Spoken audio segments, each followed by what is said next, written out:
Hey guys, welcome back. Special home edition tonight. Was training with someone today doing sumo deadlifting, and they're having a bit of a problem with it. And it was mostly stemming from their psoas muscle.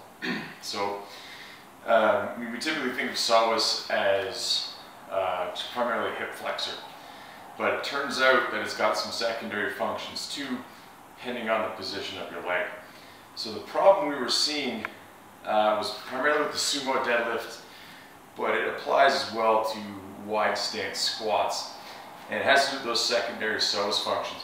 So it turns out that not only does it just flex the hip, but if you traction psoas, which is exactly what we're doing when we go from that hip flexed to hip extended position, as we stand up we're tractioning psoas, pulling on both ends.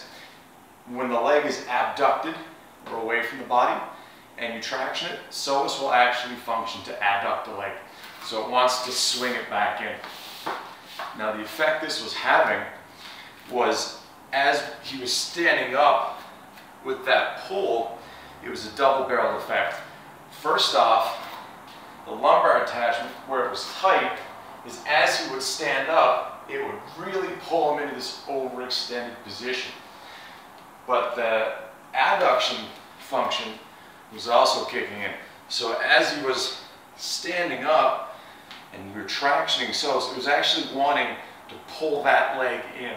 So what we were seeing were just these downstream faults because it was pulling essentially on the medial femur. So it makes sense that it's an adductor in that way.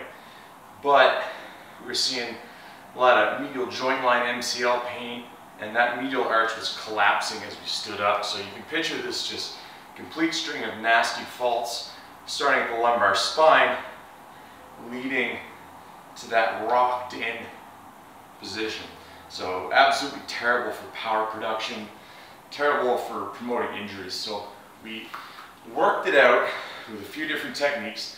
Now there was some TFL stuff going on too, but it was primarily the psoas. So everyone's probably familiar with the just basic hip flexor stretch. But what you want to do with that when you're setting up for it is make sure you get that posterior pelvic tilt, lock that in, and then go for your stretch. Make sure you're not overarching as you do that. If you guys follow McGill, you know, in his book on lumbar spine rehabilitation, he'll have you tilt back and away on that stretch as well. Also, there's some great mobility wads on this stuff, where Starrett talks about breaking up psoas with lacrosse balls. Big and Son, he's got kettlebell handles on there and all kinds of stuff. I've got a softball, does the same thing. Essentially what we're looking to do, find the belly button, find the top of the hip, ball goes right in between it. And you get bonus points for doing this on your roommate's pink yoga mat. But you're just essentially going to find that point, let it dig in there like you're cutting yourself open. Just mind your pulses in this position. Your aorta runs by there, so if you feel the pulse, just get off it. But work that around, see if you can find any nasty spots. I find if you arch your back a tiny bit, so it just tends to stick out a little bit more, and you can get in on it and release it a little bit yourself. Feels awesome. So yeah, just mind your pulses with that one. With the hip flexor stretch, this one, I wouldn't go too aggressive right away. If you're too overzealous with this one, you can get this high lumbar ache where you're pulling on the origin by overstretching it. So ease into that one. I'll post a link to some mobility wads talking about this stuff.